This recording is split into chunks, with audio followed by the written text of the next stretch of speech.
Murphy's Law is in full effect, y'all. So student debt is actually getting hit hard on May the 5th.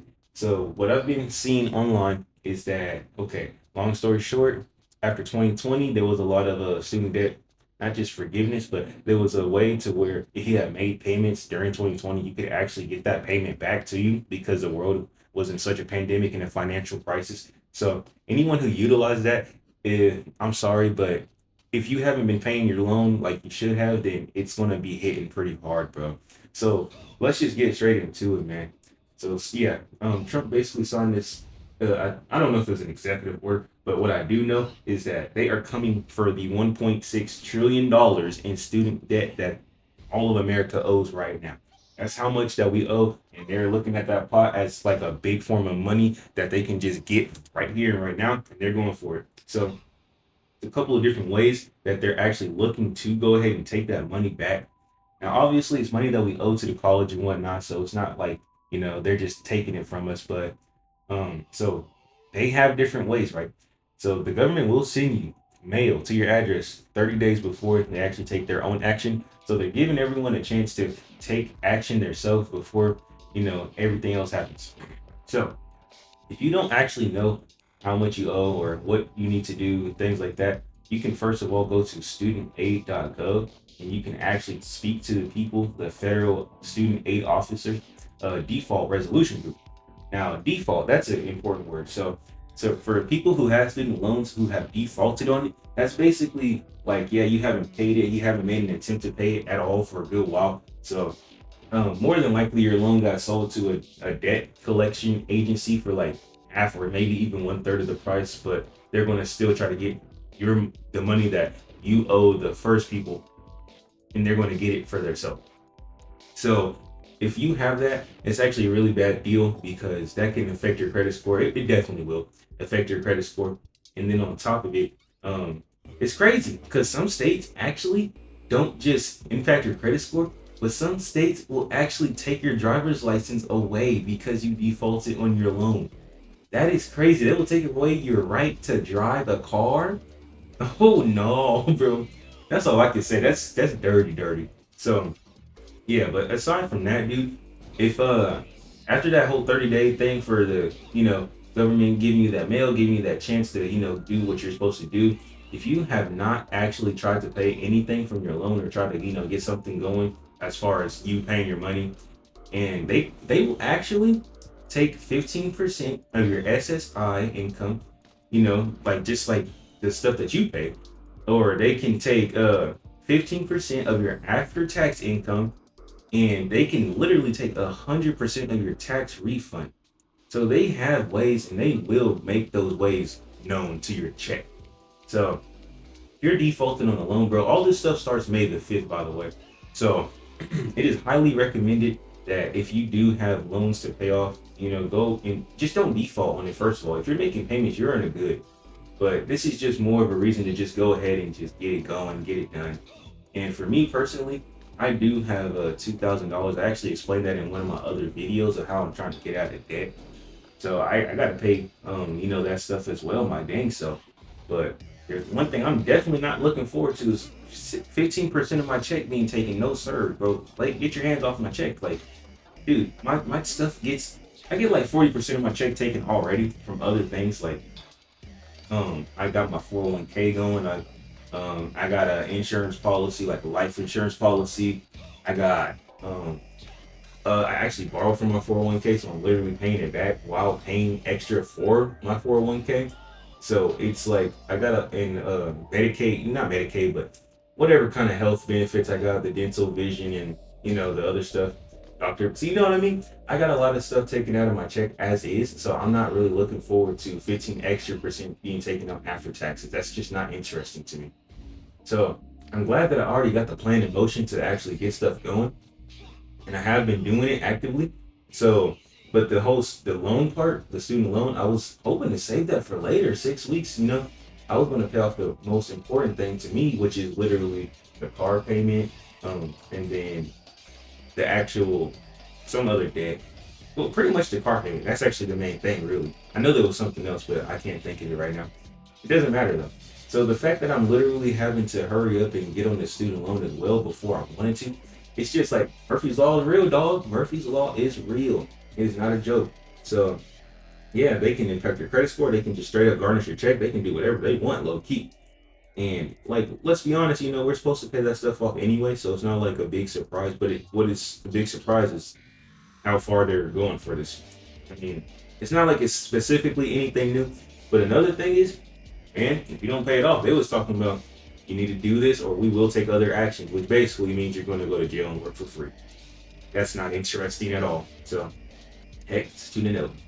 So yeah, like I said, the certain things that you can do, you can go to the what's it called here, the studentaid.gov, and then speak to the Federal Student Aid Officers Default Resolution Group. I'm sure they can come up with a plan for you to get that going. And then you can enroll in an income-driven repayment plan. So that's obviously good too, which is basically going to be like 15% garnishment on your check regardless. It's not a garnish, but it's just you saying, I give you permission to take 15% of my check, That's pretty much what that is. And yeah, sign up for loan rehabilitation. Honestly, I don't know what that is. Never heard of that.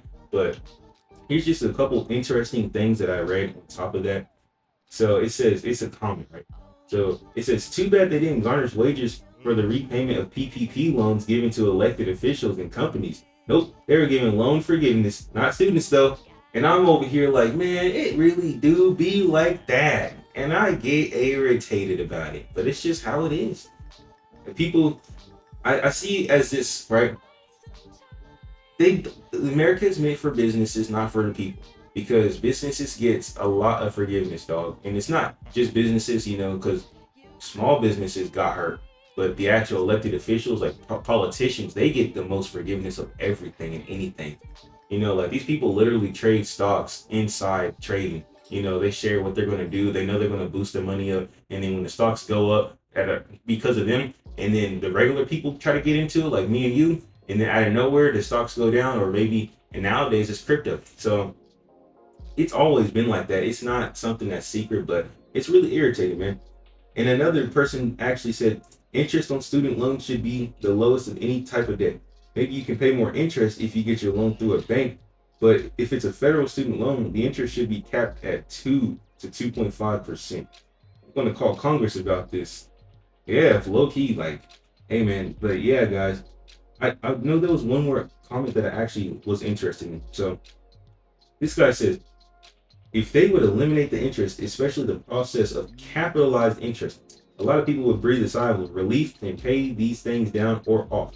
Capitalized interest in of itself is insidious, and literally student loans are the only loans that have capitalized interest. Some mortgages might have it, but by and large, it's student loans. Now that's crazy because, dude, student loans is literally something that you only get for a college so that you can go and be a much better participation of a citizen of a country and give more to your country than the other people who don't take a student loan because they're not going to college. Most people cannot just pay $200,000 to go to college. Most people can't even pay $20,000. Now that's why it's so nice to have a actual, what's that thing called?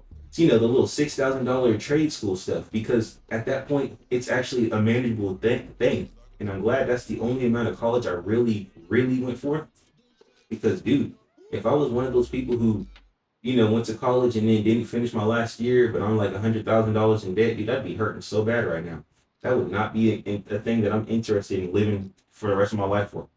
Dude, I actually know a guy who is $200,000 in debt. He went to college, he graduated, and he has a job, but he does get paid like 30 an hour, and he has a house, so he's doing good. But the thing is, he literally said himself that he was never going to pay that off because it was just so much money that he borrowed. It was just so overwhelmingly huge.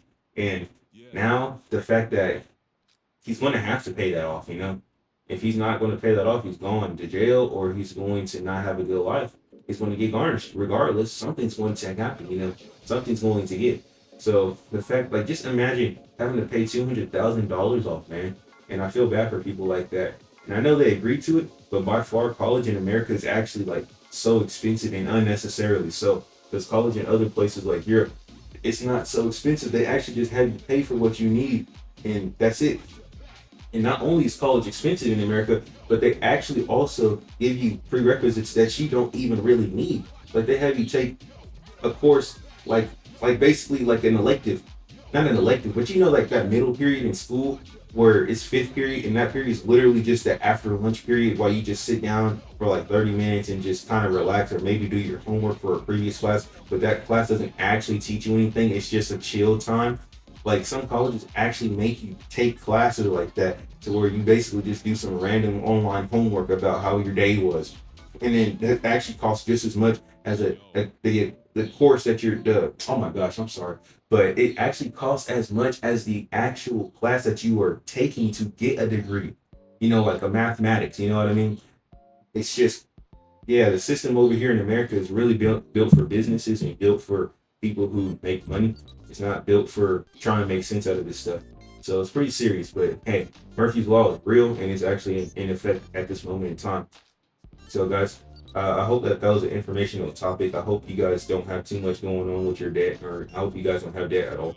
But hey, if you do, man, you gotta get on it, or else they're gonna make you get on it, and that's not what we want. So, yeah, you guys have a great rest of your day, and I'll see y'all next time. Peace.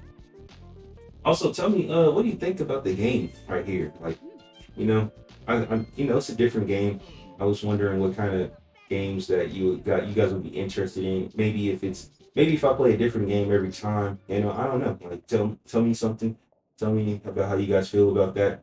And on top of it, like, I did say earlier, I'm actually taking those steps to, get this debt up and out of here, up and out of my life, trying to get it serious. I'm not trying to play around. And it's just funny because as soon as I stop playing around about this stuff, it's like more things are coming my way, money wise. Because not only that, I actually have this decision that I need to make about a car. So my aunt is leaving, and she said that if I was not going to take her car, then she was going to sell it. But the thing is, I would have to pay her maybe like $200 a month to have the car, and it's kind of more like a borrowing situation, not an actually owning it situation, because she's going to come back maybe like in a year or so. But the thing is, not having me pay her $200, it's great because that means I get a car for $200 a month, and then rental, 2 days is $200. But at the same time, I'm paying all these different things off, and then I know I'm gonna have to pay for insurance and obviously gas, and then on top of it, I'm gonna have to pay for if anything goes wrong with that car. And on top of it, honest to God, I don't actually need a car. I don't actually need a car. Everything that I need, grocery wise, job wise, transportation wise, is actually in my area where I live. That's actually how I planned it, and that's why I'm planning it the way I planned it, so I wouldn't have to need a car. And then I'm also paying for a car that I don't have anymore. So it's kind of like, would you guys do that? Would you guys really do that? It's a great deal, but at the same time, if you don't need it, how would you guys react to that? But man, once again, Tommy, subscribe. I appreciate you guys. Thank you very much, man. Have a good one, you guys. Peace out.